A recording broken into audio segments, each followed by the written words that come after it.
Alrighty, quick little advice, a little advice. You ain't gotta take it. You can listen to it. You don't gotta take it. But listen. If you're a little bit younger and you're in a relationship, in the relationship, it feel like it going a little sour. You know what I'm saying? It just feel like the love ain't loving no more, or it feel like you feel something in your heart ain't right, but you don't got no picture proof. You don't got no text messages. You don't got nothing to really prove for it. You're just kind of like, it's just not going good for me. You know what I'm saying? Like, before it was cool. I felt all the butterflies. I felt great, man. But now it just feel like we more distant. It's not going right, and I don't really want to be in the relationship. But at the same time, I don't want to be like the person who initiates the breakup when there's no actual, no actual proof of wrongdoing.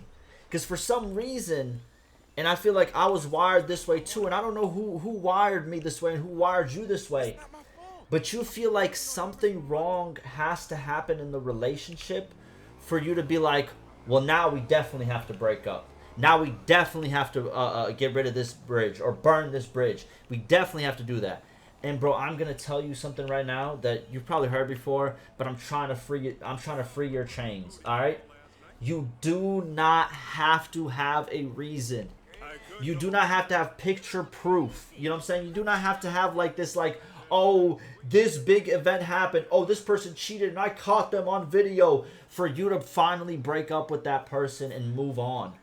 Sometimes people grow apart, and it doesn't have to be a bridge burner or like a bridge burner ending. You know what I mean? Let me get back to the game. I'm getting too, I'm really trying to hammer this in. Like, I've been in relationships, and when I first started out dating, like truly dating, I always just stuck around forever until it was the end, until the other person broke up with me. I would be miserable. I would try. I would blah, blah, blah, whatever.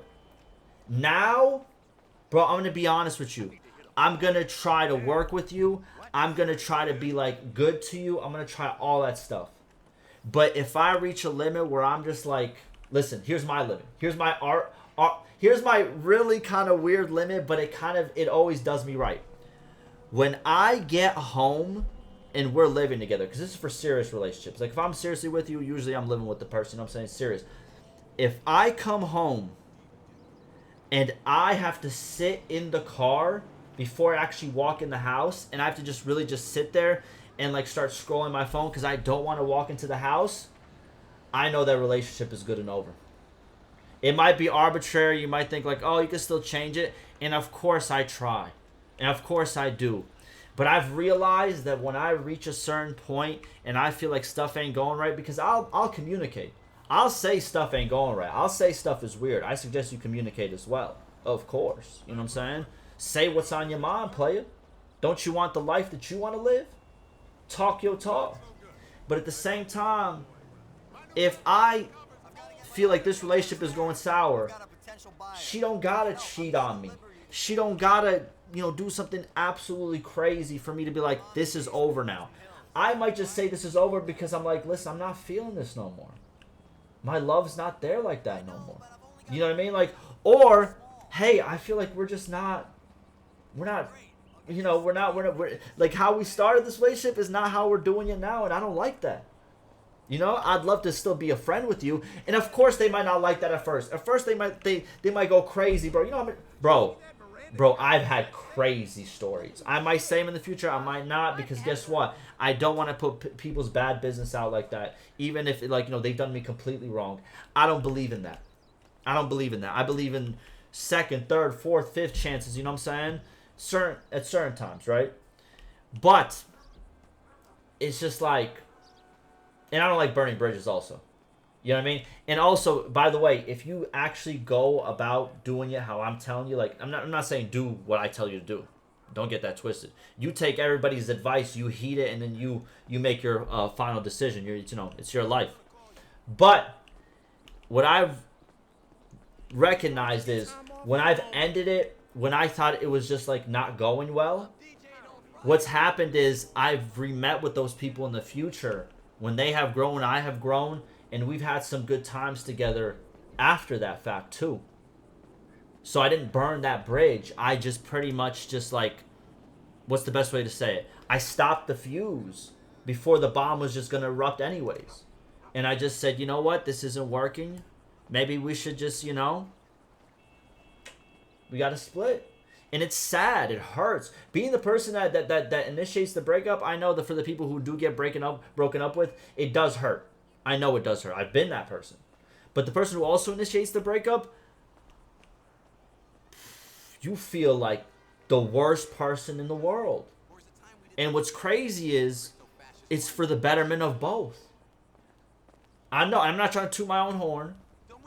You know what I mean? Like, oh, you think just because you broke up with people that... No. But it's just like, sometimes, bro, you gotta really realize this life shit is really short. And like, you gotta write your own book. You gotta make your own decisions. And if you're completely miserable, stop justifying it. Stop justifying it. If it's justifiable, like for example, like let's say for example, like there's certain things, like for example, right? Like, I'm a father, right? I'll live miserable for the rest of my life if I know my son cool. You feel me? For sure. But to a certain mean. You know what I'm saying? Like, if that's my only option is to be miserable for him to live good, I'll do that shit, right? But if there's other ways for him to live good, I'm not going to, you know, pretty much... You know what I'm trying to say? Like, how can I say this?